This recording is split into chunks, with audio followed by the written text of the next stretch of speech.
Airbending is arguably the strongest and most versatile element in Avatar, but not all airbenders are created equal. There's many levels to airbending, even with those who have earned the title of master. Some airbenders can fly, create vacuums, increase their movement speed, and even go invisible. So that's why today we are going to be ranking every single airbending user in the Avatar universe. This list is going to be including characters from Avatar: The Last Airbender, the Avatar Legends role-playing game, The Legend of Korra, the Aang movie. And to spice things up a little bit, make things a little bit more fun, we're going to be including the characters from the old Avatar trading card game. Avatars are also allowed to be on this list, but only if their native element is air. Sorry Kyoshi, I know your mom is an airbender, but your first element was earth. Our categories are going to be Go, Legendary, Master, Elite, Skilled, Novice, and lastly, and definitely most controversial, we're going to have a fraud tier. No matter what, people are going to be upset about this one, so please leave a like to help fight against the inevitable wave of dislikes. Alright, let's start things off with Guru Laghima, the wisest airbender to ever live, according to Zaheer. So, Guru Laghima, I think it's pretty obvious where we're gonna put him. We gotta put him in GOAT tier. His teachings have lasted for thousands of years. He was one of the only airbenders to achieve flight. Him achieving flight was so legendary that it went down as a myth to the point where Tenzin didn't even believe he could actually fly. Kelsang is an interesting one because he doesn't have that many feats, but we know he was on Avatar Crook's team Avatar, and he was Crook's airbending master. He's officially dubbed as Kyoshi's adoptive father as well. He does appear in The Rise of Kyoshi, where we do get a little bit of lore on him. One of the things we know about Kelsang from The Rise of Kyoshi is that the world refers to him as the Living Typhoon, and this is because he had a one-man assault on the entire Fifth Nation. Basically, by himself, he made a bunch of cyclones to attack the Fifth Nation and ended up taking all of their ships out. I would say there's a pretty good chance that he could go in GOAT tier, but we don't really know enough about him. Maybe that new Avatar Crook series is gonna dive a little bit deeper into him, but for now, we're gonna have to put him in legendary tier. Meelo. And we're not talking about Meelo the boy, we're talking about Meelo the man. I just rewatched The Legend of Korra, and that scene has been in my mind for days now. But Meelo is surprisingly strong, being able to lift up and save Tenzin at just 9 years old. He was like 4 when he took out all of the Equalists. These are the same Equalists that had just taken out the Avatar and Mako just episodes prior. Seriously, he took out like 5, maybe 6 of them all on his own. For some reason, he has the ability to supercharge his farts with airbending, which is something I don't think has ever been done before him. So in a way, he's kind of an innovator. Meelo is probably going to be going down as one of the GOATs one day. I don't know if he's going to appear in Seven Havens or not, but for now, I'm gonna put him in elite tier. Now, I know that's just a little crazy, so if you wanted, you could put him down to skilled, but I think Meelo, I think he's at the bottom of elite. Is this Jinju? Jinju, what do I know about Jinju? He was the last picked on every team pretty much every single time. He did learn how to do the air scooter, so, you know, he has that going for him. I don't know. Do we put him in novice or do we put him in skilled? Nah, clearly he's going in novice. Kai. Okay, now where do we want to put Kai? When we were first introduced to Kai, I was like, this kid is going to be something special. He picked up airbending pretty much instantly. He was always one of those kids who got in trouble, getting into fights. So naturally, I was like, you know, he's going to be pretty good. I think this is a good fit for him. It'll teach him some responsibility. It'll make him a better person. He's young, malleable. This is perfect for him. But unfortunately, I don't think Kai ever lived up to his potential. Even after the 3-year time skip, he was kind of still the same level as always. He never really got that much better, but his starting point was pretty high. He was easily the best of the new recruits shown in Korra. He took out Dai Li agents on his own right after getting airbending. He really could have been in this elite tier, maybe even higher, but for now, I'm gonna put him in skilled. Here we have Norri, who is going in the GOAT tier. Just kidding. Norri is an Avatar Legends character, and I should probably make this clear before I get into this, because there's going to be a few different Avatar Legends characters that are going to appear throughout this video. The Avatar Legends characters are canon, but they're pre-made characters that you can choose to play as. So obviously, if you pick Norri as your character and you play a playthrough with her and you have her beat Kuvira, yeah, that's not canon. But what is canon is the lore around her, who she is, how she got airbending, everything before you make those choices. So yeah, I'm going to be including all Avatar Legends characters. But this isn't official art of Norri. I actually drew this myself. Now obviously it doesn't look official. It's pretty bad. I always overestimate my drawing abilities. I'm always like, you know what, this character, they don't have official art. Let me just whip something up in 30 minutes. Turns out I'm a lot better in my mind than in practice. This really bad piece of art took like 3 hours. It took so long. I had the sketch here, then I did my line work, and then I went to color, and it took so long. But Norri is a really interesting character because she is one of the only air nomads to just not use her bending. She doesn't care about bending at all. She's only interested in bison. She loves everything about bison. She knows everything there is to know about them. She loves them. She's going in fraud tier. Oh wait, no, not fraud tier.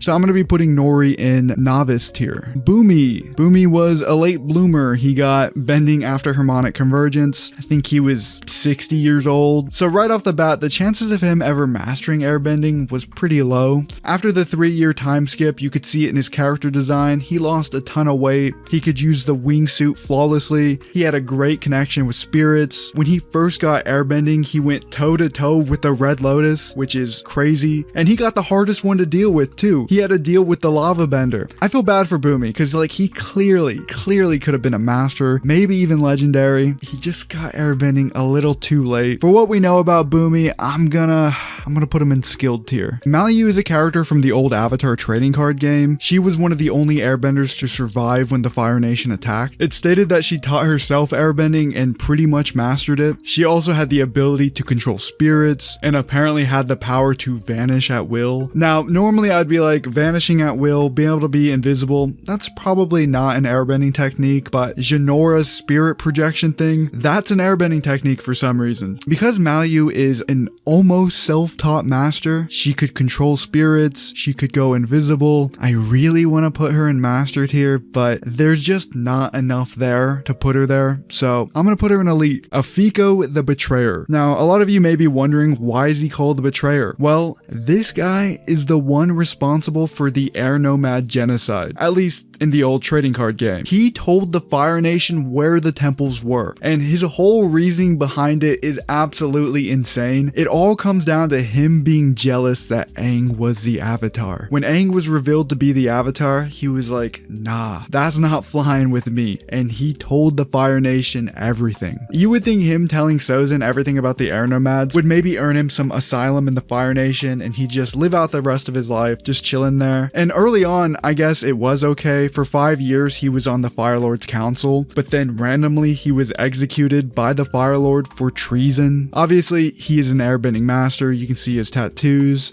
He does appear to be at least a little bit stronger than a regular master. I mean, he was able to knock back Fire Nation soldiers with just his breath, fend off attacks from multiple earthbenders, able to perform whatever this is, a soul hurricane. I mean, I don't even know what that is. I'm gonna put him in master tier. The Denied. Where do we want to put the Denied? A lot of people were mad about the Denied because once they got airbending, they were able to just go toe to toe with Prime Team Avatar, a Prime Team Avatar that was just healed by spirit water. Katara had literally just had her Moses moment. She split the ocean in half to save everybody. She showed how powerful she was, but then she's just going toe to toe with the Denied. It's just kind of insane, not gonna lie. As much as it pains me to say it, I have to put the Denied at the very top of elite tier. Tenzin is really hard to rank. I've been looking at him and I'm like, do I want to put him at the top of master? Has he earned the legendary spot yet? I don't know. So we know Tenzin is a master airbender, personally taught by Aang himself, and he was the next Avatar's airbending instructor too. And Korra, she's no slouch at airbending. She's pretty good. Tenzin has taught her well. And he was the leader of the next generation of airbenders. airbenders, a huge responsibility. He was easily beating Zaheer in their 1v1. It wasn't even close. Zaheer was just running away. He was beating Zaheer so bad that his girlfriend had to come and save him with the surprise attack, and then all of the Red Lotus had to gang up on him and beat him together. You know what? Now that I'm thinking about it, I'm putting Tenzin in Legendary. Even in season 1 of Korra, he was doing insane things like lifting up those giant mecha tanks. Yeah, no,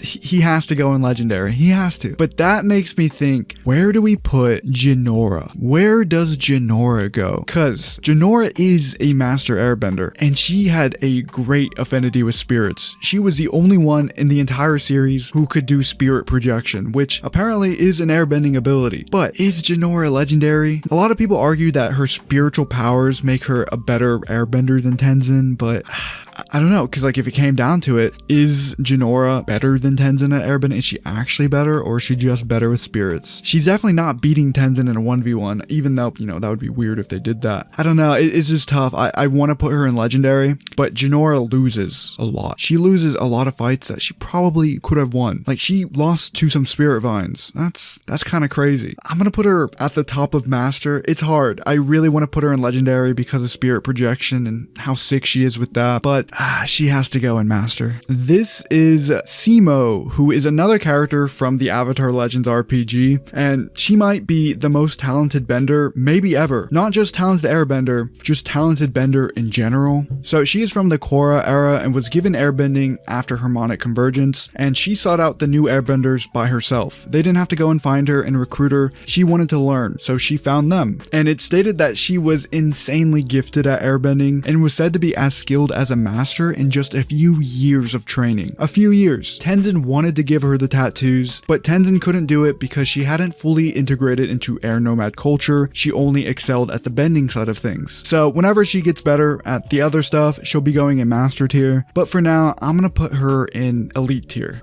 This is, Tagah? Yeah, I think that's his name. This was the guy Tenzin tricked into shaving his head bald, but then he ended up really liking it and just keeping it bald. He kind of unlocked Spidey senses. That alone, I'm gonna put him in skilled tier. Alright, here we have both the live action versions of Aang, Aang and Aang, Netflix and Paramount. I forgot they're even in here. Now, Aang is really weird with his airbending, because sometimes he needs to do a small ritual before his airbending works, and then sometimes he can just blast people into the air. Now, I know what you guys are saying, he has master tattoos, so he should go in master, right? But I don't think so. I don't think so. I think everybody on this list, besides Jinju and maybe the other girl, I think they're gonna beat him in a fight. I don't think he should be anywhere in here. And this is airbending. We're not talking about waterbending where he made that giant wave doing a ritual. This is just airbending. But he's not a novice. He's really good for his universe, but he's just not as good as any of these people. I'm just gonna put him in fraud. I don't know. And I guess we should do Netflix Aang as well. Netflix Aang, season 1, his airbending and bending in general was pretty slow, but in season 2, he really stepped it up. He really stepped it up. His bending was fast, it was snappy, it felt powerful, but is he beating any of the animated counterparts? I mean, I could see him beating Meelo. I could see him probably beating the Avatar Legends people, but is he beating the Denied? I don't know. Like one-on-one,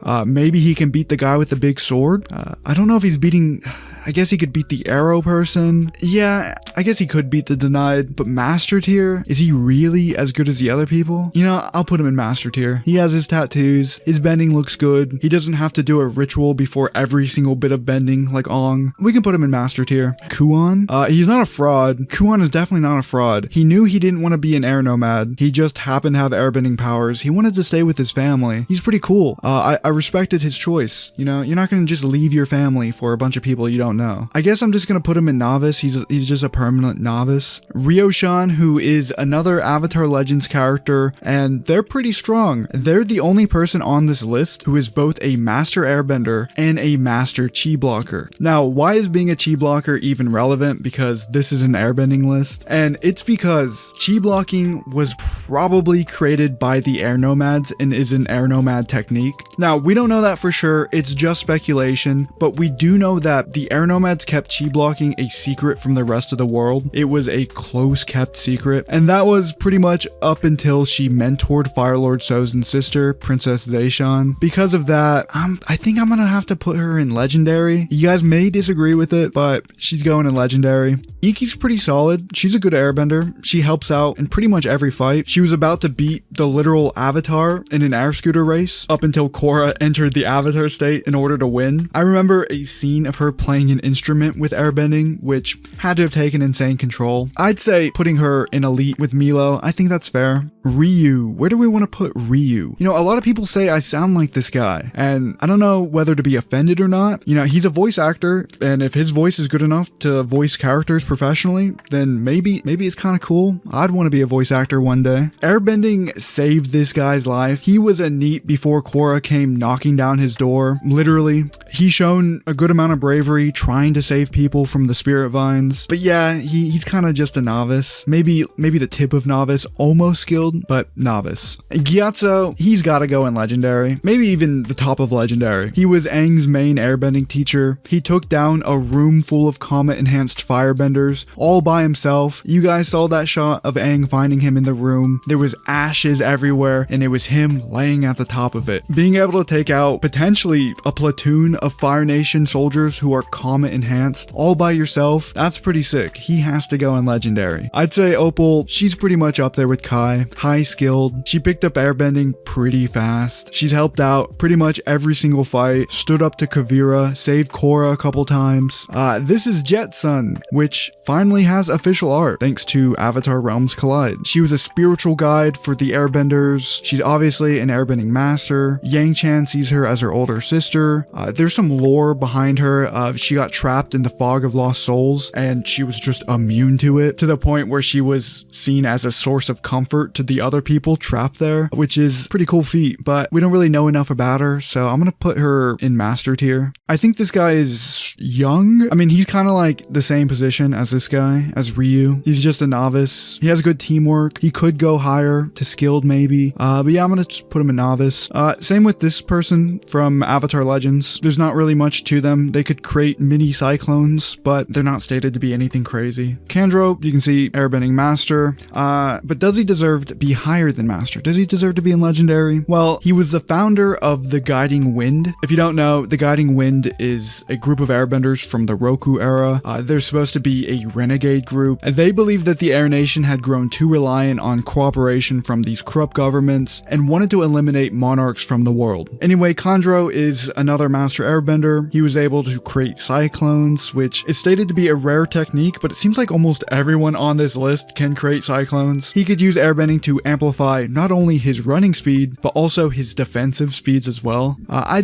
He's a comfortable master. I'll put him here. Rinzin, yeah, no, they're just a Korra airbender who got airbending from harmonic convergence. I don't think they've done anything with it. They're just stated to be a big pro bending fan, and yeah, that's it. I'll put them below Jinju. This guy is actually not Tenzin. I just put young Tenzin as his picture here because he doesn't have any official art, and I included him on the list because he is the one other person in the Avatar universe who is able to spirit project like Jinora, but he doesn't have any other airbending feats, and it's never really stated if he's a good or bad airbender, but spirit projection, pretty cool. I think that's gonna earn him in Elite. Now Tagah is that guy. People ask Zaheer versus Tagah. Tagah could do anything he wanted to Zaheer. Zaheer is doing nothing. I don't know why people even ask that. I almost want to put Tagah in GOAT tier, but I'm not going to. I'm going to put him high Legendary. Now, I know the argument for putting Tagah lower because he was always buffed by the staff. We've never seen Tagah without a staff buff. How do we know that? His energy was tied directly to the staff, even when he wasn't using it. The staff was the thing that kept him alive in the iceberg, kind of like with Aang in the Avatar state. But we know Tagah was pretty strong before the staff because, as he said, he watched all of his brothers and sisters be slaughtered by the Earth Kingdom. He was the one who survived all of those battles. Battles where other masters were slaughtered, he survived them and he went on. Now, we know this would fundamentally change him as a person, turn him into a bad guy, let the staff corrupt his energy. He went toe to toe with not one, but two 2 different avatars in their prime and was also able to beat Prime Team Avatar in a 1v4. Yeah, no, Tagah, he's going at the top of Legendary. He's done too much to be any lower. I could honestly put him in GOAT, and I doubt people would even care. So I'm gonna put him in Legendary. Now, I want to put Avatar Sonam in GOAT tier. I really want to put her there. She found a way to harness the spirit world's power to give people airbending. She was responsible for the golden age of airbending, dedicated her life to air nomad culture and spreading peace. Her teachings influenced even the Korra era airbenders. I'm gonna put her in GOAT tier. She's done too much. She's done too much. You know, I really wanted to put her at the top of Legendary because I wanted GOAT to be this prestigious thing where only 2 people were in it, but I think she deserves it. I really do. What do you guys think? Now, Aang, he's not going in GOAT tier. He lost to Tagah the first time. Even if he was buffed with the staff, he lost to Tagah. I can't put him in GOAT tier. He is the GOAT in general. Like, if you count like avatar status, he's the GOAT. Now, I know a lot of people are going to get mad at this. I'm going to put Avatar Aang, Prime Avatar Aang from the movie, at the top of Legendary and not in GOAT status. He just hasn't done the things with airbending that some of these GOATs have done. He hasn't done it, and that's okay. Aang had other things to worry about, but Aang was a very creative airbender. He was able to beat a volcano in a 1v1 when he was a kid, something Roku couldn't do. He invented the air scooter, somehow can use airbending to put out fires, which kind of doesn't even make sense.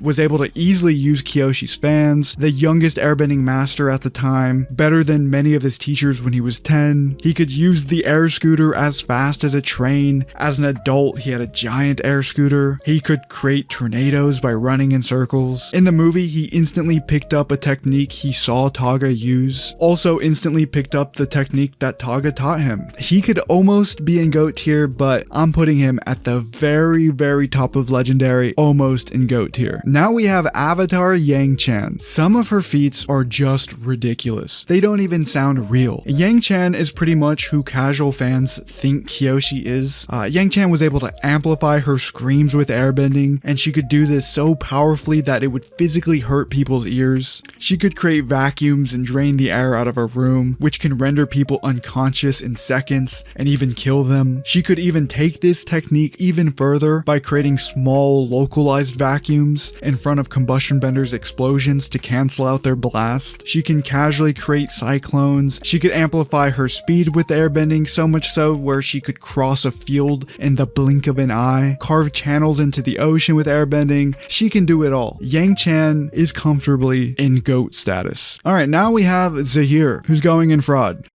Joking. Zaheer is kind of a fraud, kinda.